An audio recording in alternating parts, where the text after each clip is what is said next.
warahmatullahi wabarakatuh. Di sini perkenalkan nama saya Anissa dengan NIM 20101163200002. Di sini saya akan membuat tugas video ujian tengah semester yang ditugaskan oleh Ibu Dr. Nur Cahaya MPD dan Ibu Faradina berkenaan untuk menjelaskan yang pertama, konsep morfologi dan ruang lingkupnya, yang kedua adalah identifikasi morfem dan aplikasinya, yang ketiga, wujud morfem dan pembentukannya, dan yang terakhir, morfoponemik. Langsung saja ditonton. Di sini kita akan membahas dulu apa itu konsep morfologi dan ruang lingkupnya. Nah, morfologi itu merupakan ilmu yang mempelajari tentang seluk-beluk kata. Nah, sedangkan untuk ruang lingkupnya, morfologi ini terbagi atas 3, ada morfem, morf, dan alomorf. Nah, morfem itu merupakan satuan gramatikal terkecil yang memiliki makna, baik berupa imbuhan ataupun kata. Nah, morfem ini lagi terbagi atas 2, ada morfem dasar, ada morfem afiks. Contohnya kita ambil dari kata mengambil.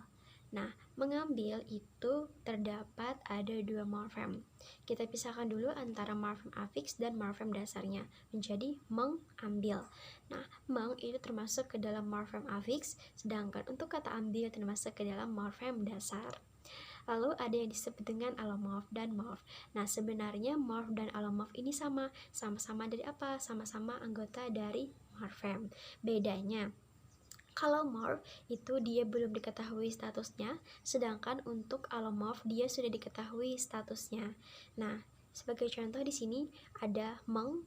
Meng itu merupakan morfem, sedangkan men, menye, menge, men, dan lain sebagainya itu termasuk ke dalam alomorf. Nah, kita ambil contoh di sini ada kolom morfem, ada kolom alomorf, ada kolom kata. Nah, seperti yang sudah saya jelaskan tadi bahwa meng itu merupakan morfem dan anggota dari morfem itu disebut dengan alomorf. Di sini saya ada mengambil meng dan juga me. Nah, meng itu ketika bertemu dengan kata dasar misalkan ambil berubah menjadi mengambil. Nah, mengambil ini tidak dapat lagi nih kita katakan sebagai alomorf atau morfem, tetapi dia sudah termasuk ke dalam kata. Kemudian untuk me tadi kan anggota dari morfem yang kita sebut dengan alomorf. Nah, di sini kita ambil contoh misalkan membaca. Membaca di sini bukan lagi alomorf atau morfem, tetapi sudah masuk ke dalam bentuk kata. Kita akan membahas tentang identifikasi morfem dan aplikasinya. Nah, seperti yang sudah saya jelaskan sebelumnya, bahwa morfem itu merupakan satuan gramatika terkecil yang memiliki makna, baik berupa imbuhan ataupun kata. Namun, tidak semua imbuhan atau tidak semua kata dapat kita kategorikan sebagai morfem, karena ada nanti yang disebut dengan prinsip penentu dan prinsip pengenalan morfem. Nah, ada 7. Yang pertama itu adalah bentuknya sama, maknanya sama, maka dapat kita kategorikan sebagai sebuah morfem yang sama.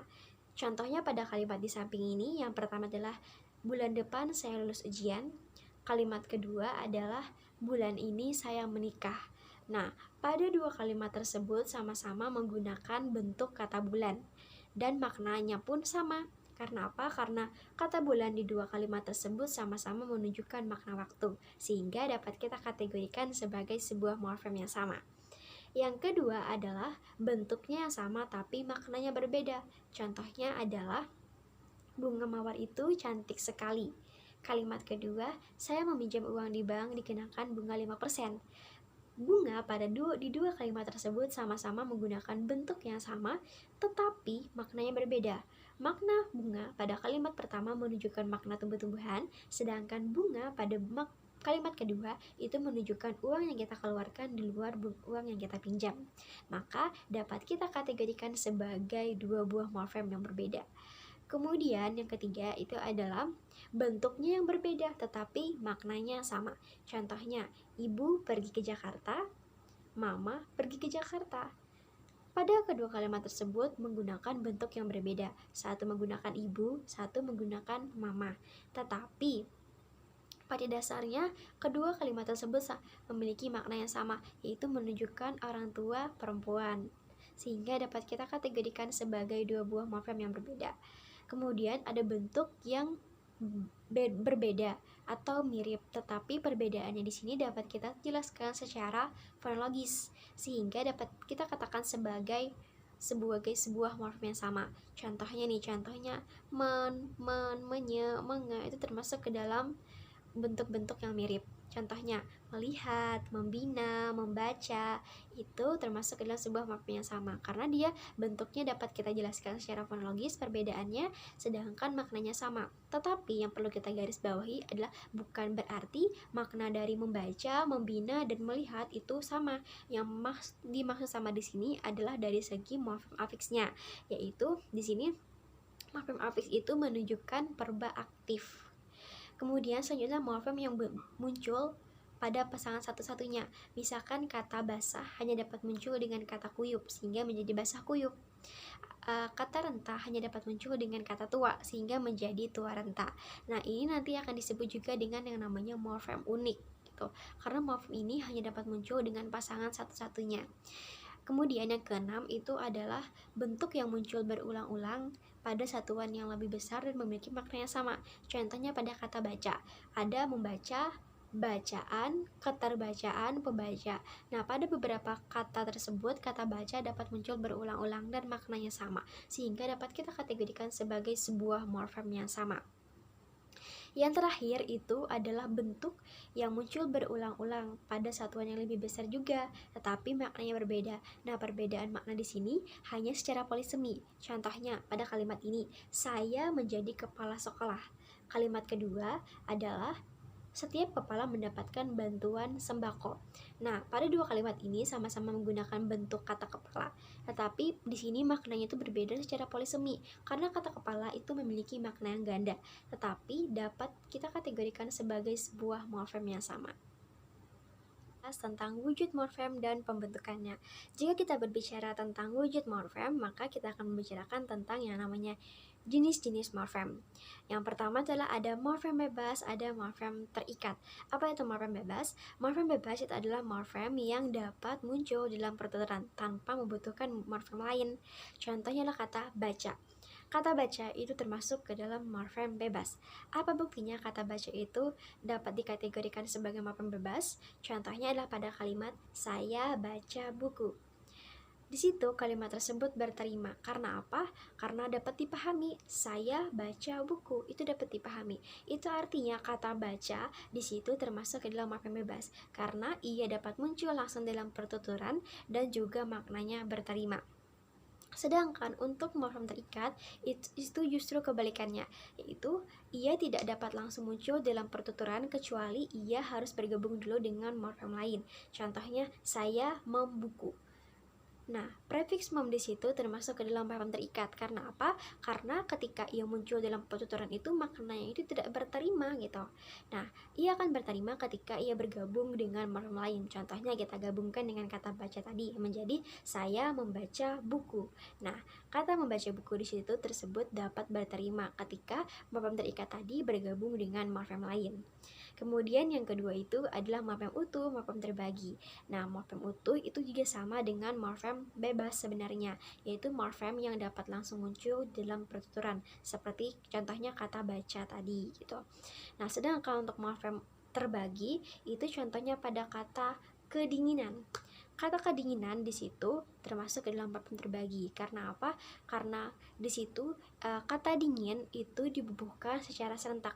Karena tidak ada kata kedingin, tidak ada kata dinginan pun tidak ada. Berarti di situ terjadi yang namanya jenis morfem yang terbagi. Kemudian yang ketiga adalah morfem segmental, morfem suprasegmental.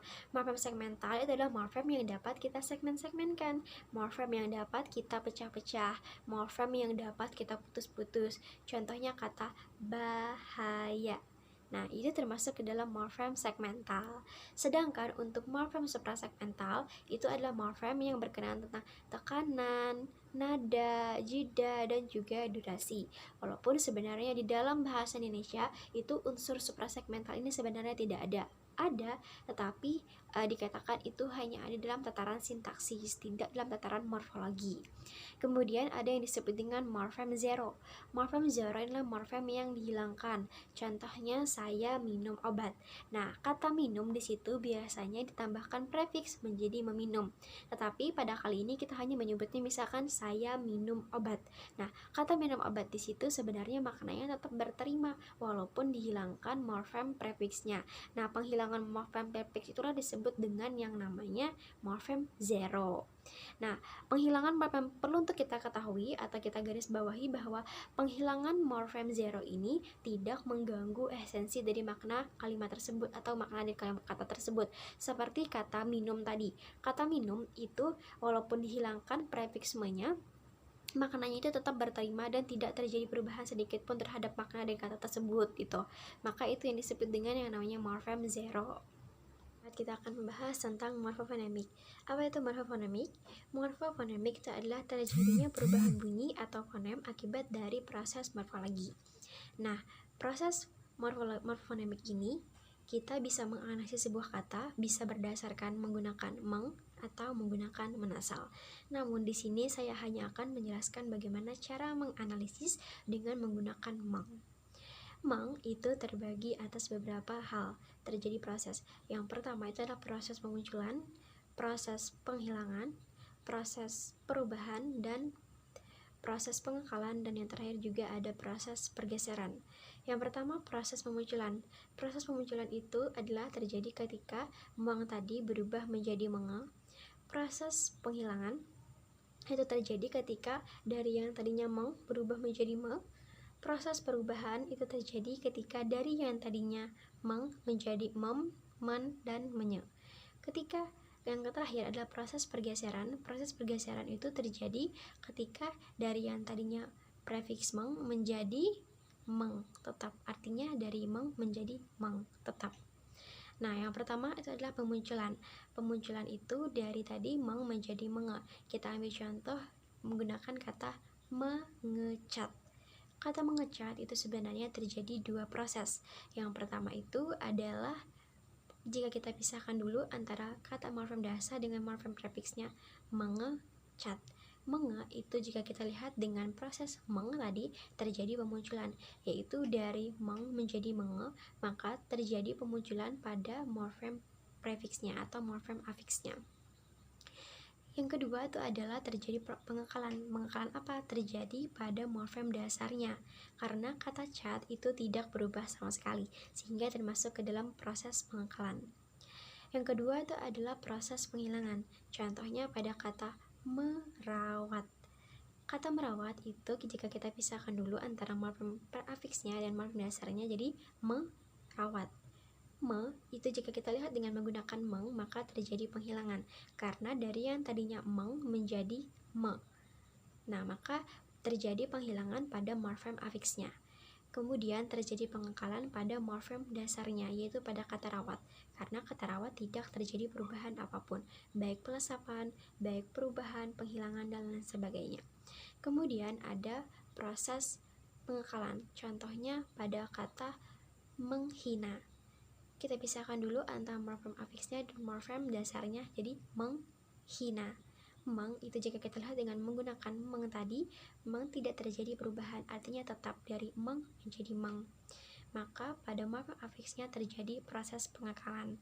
Yang kedua adalah pada morfem dasarnya. Pada morfem dasarnya juga terjadi proses pengekalan. Kenapa? Karena tidak terjadi perubahan apapun dari morfem dasarnya. Lalu yang terakhir ada proses pergeseran. Proses pergeseran ini terjadi biasanya karena kita lisankan. Nah, ini terjadi pada ketika kita lisankan misalkan kata mengobati. Kita pisahkan dulu antara morfem afiksnya dan morfem dasarnya mengobati. Ketika kita mengucapkan itu biasanya kita mengucapkan mengobati bukan mengobati. Sehingga disitulah terjadinya proses pergeseran dari yang tadinya fonem T itu berada pada kata obat, tetapi ia berpindah silabel ke silabel I, sehingga terjadilah proses pergeseran.